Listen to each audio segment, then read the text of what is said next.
दिल्ली से इस वक्त की बड़ी खबर, बजट सत्र से पहले सर्वदलीय बैठक जारी। आपको बता दें कि सूत्रों के हवाले से खबर मिल रही है, कांग्रेस ने डिप्टी स्पीकर की मांग की है।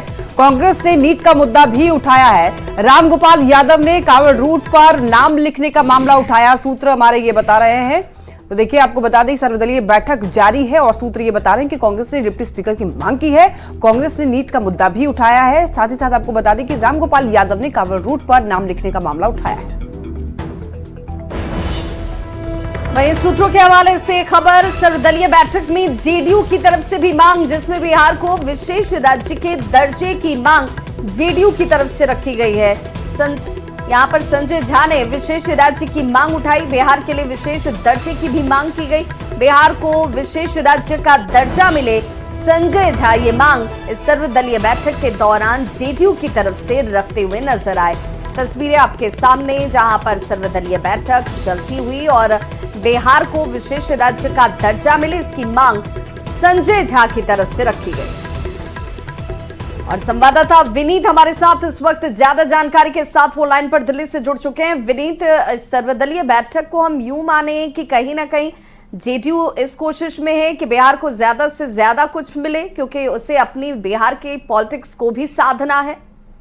हाँ जी, निश्चित तौर पर मैं आपको बताना चाहूंगा कि जिस तरह से अगर हम बात करें सर्वदलीय बैठक में संजय झा ने जिस तरह से मुद्दा उठाया और बिहार को स्पेशल स्टेटस देने की बात कही है, साफ तौर पर हमारी जो बात हुई है उसमें साफ तौर पर उनका कहना था कि वे जिस तरह से अगर हम बात करें कि जेडीयू का ये पुराना मुद्दा है, जेडीयू जो है वो लंबे समय से स्पेशल स्टेटस के मुद्दे को जो है वो उठाते रही है।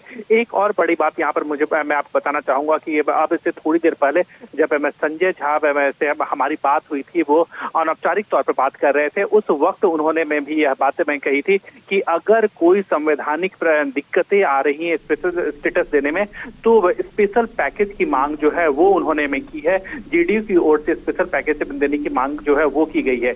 एक बड़ी बात यहाँ पर मैं आपको बताना चाहूंगा कि इसके साथ ही साथ बिहार में जिस तरह से बाढ़ की स्थिति आती है और इससे निपटने के लिए कहीं ना कहीं बिहार सरकार लगातार जो है वो यह बात कहती है कि नेपाल से पानी जो है वो आ जाता है और इसके कारण बिहार में बाढ़ की स्थिति जो है वो उत्पन्न होती है। और इसको निपटने के लिए भी संजय झा ने सर्वदलीय बैठक में मांग की है और उनका साफ तौर पर कहना है कि बिहार में जिस तरह की बाढ़ की स्थिति बनती है, इसको लेकर के केंद्र सरकार जो है वो नेपाल की सरकार से बात करे और बिहार में बाढ़ की समस्या का निदान के लिए सबसे जरूरी है कि कहीं ना कहीं जो नेपाल से पानी आता है उसका प्रभाव बिहार में पड़ता है और इसे रोका जाए। तो सबसे बड़ी बात यहाँ पर दो बातों को लेकर के जेडीयू ने और जेडीयू की ओर से संजय झा ने जो है वो बात उठाई है। एक तो बिहार को स्पेशल स्टेटस देने की बात मैं कही है और हालांकि उन्होंने यह भी एक बात रखी है कि अगर स्पेशल स्टेटस जो है वो नहीं दिया जा सकता तो स्पेशल पैकेज की भी जो मांग है वो बिहार के लिए की है। और दूसरी बड़ी बात, बिहार में जिस तरह की बाढ़ की लगातार स्थिति बनी रहती है, हर एक साल में कहीं ना कहीं जो जेडीयू ये बात कहती है, बिहार सरकार की ओर से ये बात कही जाती है कि नेपाल का पानी जो है वो बिहार में छोड़ा जाता है और उसके कारण जो है जी विनीत, और क्या सर्वदलीय बैठक में नीट का मामला भी उठाया गया है? हाँ जी, निश्चित तौर पर अगर हम बात करें कांग्रेस की ओर से बात करें तो कांग्रेस की ओर से जो है नीट का मुद्दा जो है वो उठाया गया है। एक बड़ी बात यहाँ पर मैं आपको बताना चाहूंगा कि लगभग 3 घंटे से ये जो है वो सर्वदलीय बैठक जो है वो चल रही है और इसमें विभिन्न मुद्दों को उठाया गया है। जिसमें अगर हम बात करें नीट की बात करें तो नीट का मुद्दा उठाया गया है कांग्रेस की ओर से। इसके साथ ही साथ अगर हम बात करें तो कहीं ना कहीं कांग्रेस की ओर से जिस तरह से लोकसभा में उपाध्यक्ष का पद है उसको लेकर के भी मांग जो है वो की गई है, इसका मुद्दा भी जो है वो उठाया गया है। एक बड़ी बात यहाँ पर मैं आपको बताना चाहूंगा कि सपा की ओर से जिस तरह से कांवड़ यात्रा में नाम में जो शॉपकीपर है उनके नाम लिखे होने की बात जो कही गई है उसका मुद्दा जो है वो यहाँ पर उठाया गया। तो निश्चित तौर पर हम ये समझ सकते हैं कि जब संसद का सत्र में शुरू होगा इन मुद्दों पर चर्चा जो है वो होगी। लेकिन अगर हम बिहार की बात करें तो बिहार में स्पेशल स्टेटस का मुद्दा काफी महत्वपूर्ण है, स्पेशल पैकेज का मुद्दा काफी महत्वपूर्ण है और बाढ़ की स्थिति से निपटा जाए इसको लेकर के जेडीयू ने जो है वो अपनी मांग उठाई। ठीक है विनीत, बहुत धन्यवाद आपका तमाम जानकारियों के लिए।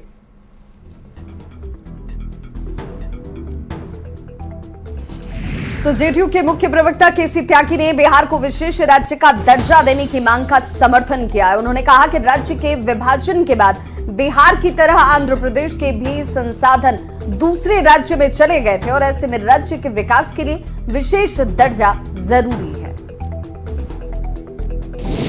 बिहार के विभाजन के बाद सारे संसाधन झारखंड चले गए। उसी तरह से आंध्र प्रदेश के विभाजन के बाद जो रेवेन्यू कलेक्शन के जितने सेंटर थे सब तेलंगाना में चले गए। दोनों राज्यों के उत्थान के लिए, विकास के लिए आवश्यक है कि उन्हें विशेष राज्य का दर्जा या उनके जैसी सुविधाएं मिलनी चाहिए। और देखिए, यूपी के बाद अब बिहार में भी दुकानदार अपने दुकान के आगे नेम प्लेट लगा रहे हैं। खबर बोधगया से है कि कई फल दुकानदारों ने अपने दुकान के आगे नेम प्लेट लगा लिया है ताकि लोग अपने मन के मुताबिक दुकानदार के पास जाकर के फल और अन्य सामान जो है खरीद पाएं। देवघर में जल चढ़ाने के बाद बड़ी संख्या में कांवरिया बोधगया महाबोधि मंदिर में दर्शन करने के लिए आते हैं। सावन में खान पान को लेकर कांवरिया काफी सजग रहते हैं। कांवरिया को सही फल और खाने के सामान मिल पाए, इसलिए बोधगया के दुकानदारों ने दुकान के सामने अब नेम प्लेट लगा दिया है। हालांकि दुकानदारों का कहना है कि इसमें कहीं कोई भेदभाव वाली बात नहीं है। तो मेरे को पहचान के लिए लगाने के लिए बोले हैं, पहचान के लिए लगाने की भाई कौन किस आदमी का ये है दुकान, किसका आदमी को है दुकान, इसका मालिक कौन है, ये है आपका। भेदभाव की तो बात नहीं, भेदभाव की बात नहीं।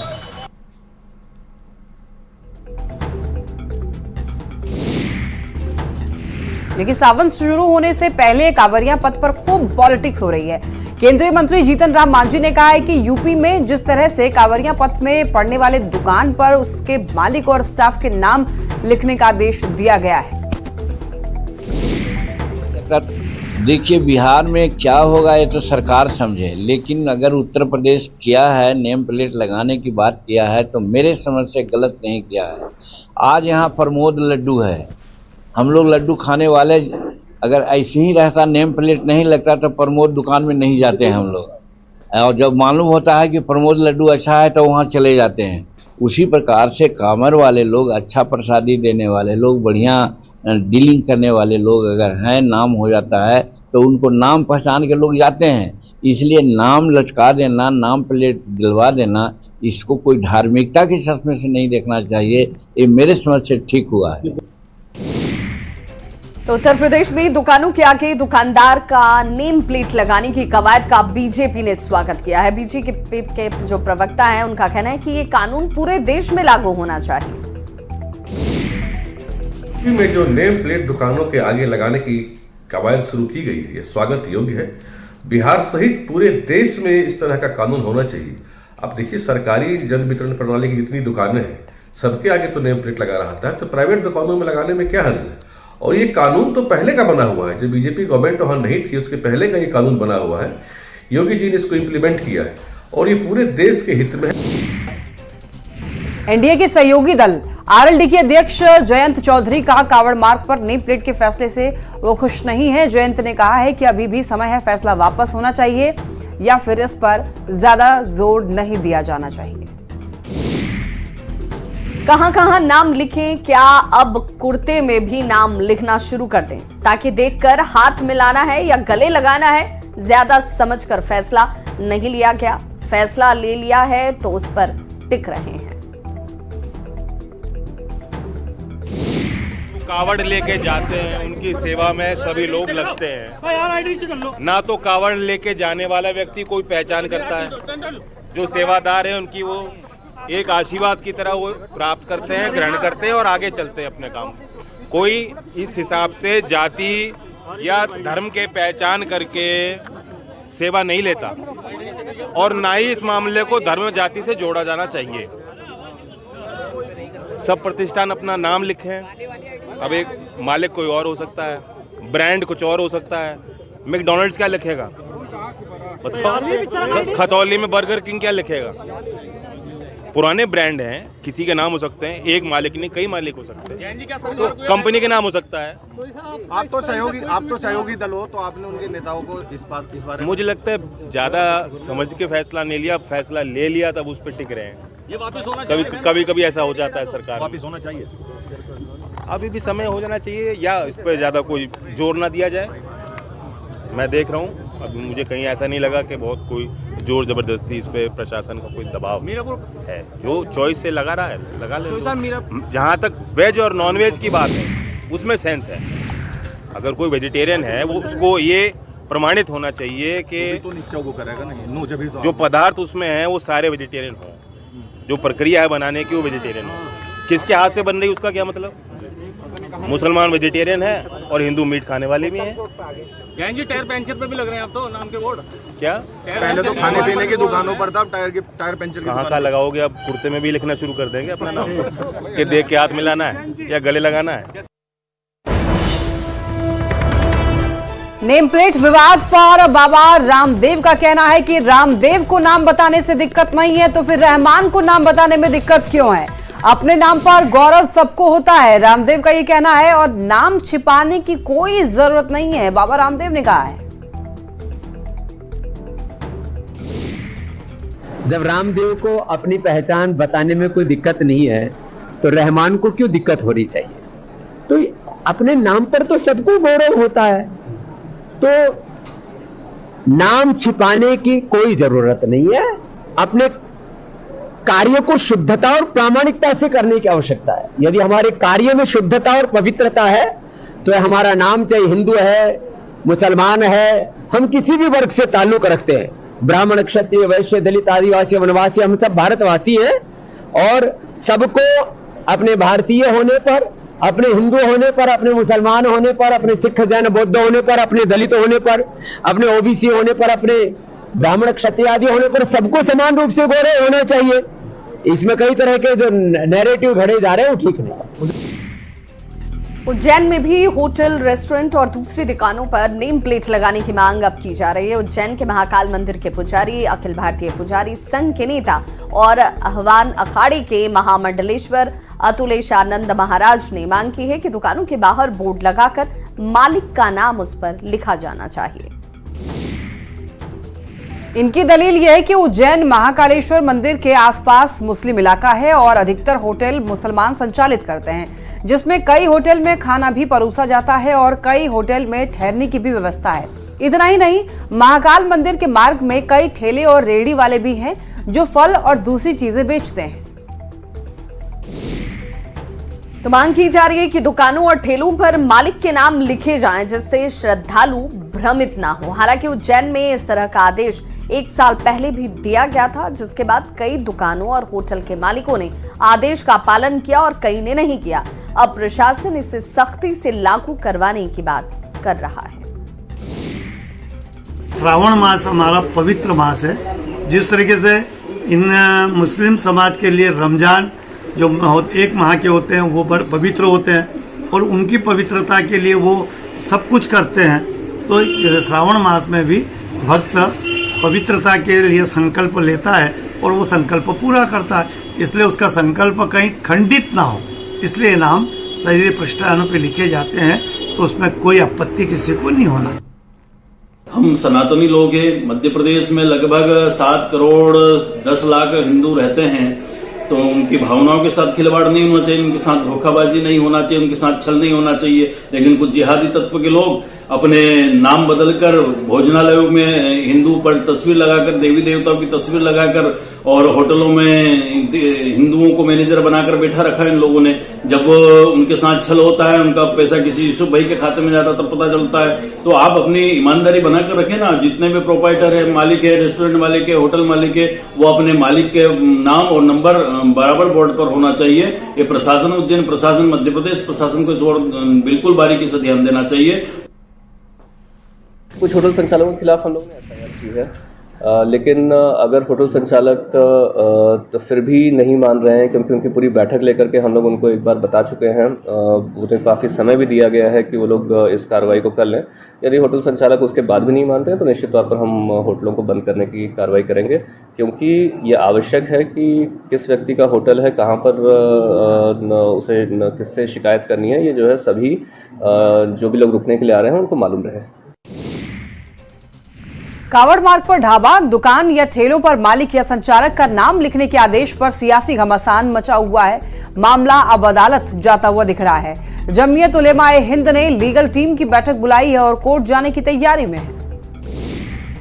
वहीं पश्चिमी उत्तर प्रदेश में कांवड़ यात्रा शुरू हो चुकी है। कांवड़िए दिल्ली देहरादून हाईवे से हरिद्वार जा रहे हैं और इस मार्ग पर दुकानों, ढाबों पर कई जगहों पर लोगों ने नाम लिख दिया है। कई जगहों पर नाम बदलने के लिए पैतरे भी लगाए जा रहे हैं। लोग अपनी दुकानों में हिंदू पार्टनर बना रहे हैं और नाम बदलकर हिंदू नाम अपनी दुकान पर लगा रहे हैं। बिहार विधानमंडल का मानसून सत्र 22 जुलाई से शुरू हो रहा है, जो कि 26 जुलाई तक चलेगा। तो 5 दिन के मानसून सत्र में विधानसभा उपचुनाव में जीत हासिल करने वाले नवनिर्वाचित विधायक को शपथ दिलाई जाएगी। तो वहीं सरकार मौजूदा वित्तीय वर्ष का प्रथम अनुपूरक बजट भी इस दौरान पेश करेगी। विपक्ष के साथ ही सत्ता पक्ष की ओर से भी पूरी तैयारी की गई है और सत्र के हंगामेदार होने की आशंका जाहिर की जा रही है। देखिए, कल से बिहार विधानमंडल का मानसून सत्र शुरू हो रहा है। मानसून सत्र के हंगामेदार होने की भी संभावना है। विपक्ष ने कई मुद्दों पर सरकार को सदन में घेरने की रणनीति तैयार की है और इन मुद्दों में कानून व्यवस्था, लगातार पुल गिरने की घटनाएं, पेपर लीक समेत कई मामले हैं जिसे लेकर विपक्ष ने अपनी बड़ी तैयारी की हुई है। वहीं सत्ता पक्ष की तरफ से भी जवाब देने की तैयारी की गई है। सत्ता पक्ष का कहना है कि विपक्ष जिसे मुद्दा बना रहा है, सरकार उन मामलों में पहले से ही कार्रवाई कर रही है। बिहार के पीएचईडी मंत्री नीरज कुमार बबलू ने कहा है कि सरकार मानसून सत्र में विपक्ष के हर सवाल का जवाब देने के लिए तैयार है। उन्होंने विपक्ष को हंगामा की जगह सवाल पूछने की भी चुनौती दी। इसी के साथ उन्होंने अपराध पर नियंत्रण के लिए यूपी मॉडल को लागू करने पर जोर दिया, जिसमें अपराधियों का एनकाउंटर भी शामिल है, जिससे अपराधियों में कानून का डर पैदा हो। क्वेश्चन आंसर करे, पक्ष के हुए विपक्ष के, सरकार जवाब देगी, तब बिहार में संपूर्ण विकास होगा। विकास का काम होता है जिसके लिए विधानसभा चलता है, विकास के काम के लिए, ना कि सिर्फ हो हल्ला के लिए। अपराधियों के दिल में भय व्याप्त नहीं होगा प्रशासन का, तब तक अपराधी नहीं मानते हैं। पुलिस को हम पहले भी बोले हैं कि अपना कार्य प्रणाली बदलना पड़ेगा, दबिश और बढ़ाना पड़ेगा और गाहे बगाहे इनकाउंटर की आवश्यकता हो तो वो भी करे पुलिस। रुपौली विधानसभा उपचुनाव में निर्दलीय चुनाव जीतने वाले शंकर सिंह ने आगे की राजनीति को लेकर के एक बड़ा इशारा किया है। विधानमंडल के मानसून सत्र से पहले पटना पहुंचे शंकर सिंह ने कहा है कि वो नीतीश कुमार के विकास कार्यों की सराहना करते हैं। वे उनसे मुलाकात कर अपने क्षेत्र में विकास के मुद्दों पर उनके साथ चर्चा जरूर करेंगे। विधायक शंकर सिंह ने कहा कि ये किसी दल में शामिल नहीं होने वाले, लेकिन वे नीतीश कुमार को समर्थन देंगे और अगले साल यानी कि 2025 के चुनाव में वे किस पार्टी से चुनाव लड़ेंगे, इस पर जनता जनार्दन की राय के बाद ही फैसला होगा। गुरु पूर्णिमा के मौके पर मुख्यमंत्री नीतीश कुमार ग्रामीण कार्य मंत्री अशोक चौधरी के आवास पर पहुंचे। अशोक चौधरी के आवास पर पूजा का कार्यक्रम था, जिसमें शामिल होने के लिए सीएम पहुंचे थे। बता दें आपको, इसके बाद सीएम उनके आवास से वहां से बाहर निकल गए। बिहार में विधि व्यवस्था को दुरुस्त रखने के लिए सरकार बेहद गंभीर नजर आ रही है और इसीलिए मुख्यमंत्री नीतीश कुमार हर वो कदम उठा रहे हैं जो जरूरी हैं। 2 दिन पहले लॉ एंड ऑर्डर को लेकर एक हाई लेवल समीक्षा बैठक मुख्यमंत्री ने की थी, जिसमें पुलिस के आला अधिकारियों को निर्देश दिया गया। लॉ एंड ऑर्डर सरकार की सर्वोच्च प्राथमिकता है और पुलिस की पर्याप्त संख्या इसके लिए जरूरी है और इसीलिए पुलिस में अलग अलग श्रेणी, जिसमें कि सिपाही, हवलदार, एएसआई और एसआई आदि पदों पर कुल 1,22,703 खाली पदों पर जल्द ही बहाली की प्रक्रिया शुरू होने जा रही है, जिससे न सिर्फ बड़ी संख्या में युवाओं को रोजगार मिलेगा, बल्कि पुलिसकर्मियों की संख्या बढ़ने से कानून व्यवस्था बनाए रखने में भी मदद मिलेगी। तो आपको बताते चलें कि बिहार पुलिस में महिलाओं के लिए 35% आरक्षण पहले से सुनिश्चित है और इस वजह से बिहार में सबसे ज्यादा महिला पुलिसकर्मी भी हैं। जाहिर है, नई बहाली होने के बाद महिला पुलिसकर्मियों की संख्या और ज्यादा होगी तो महिलाओं के खिलाफ अपराध की घटनाएं कम आएंगी।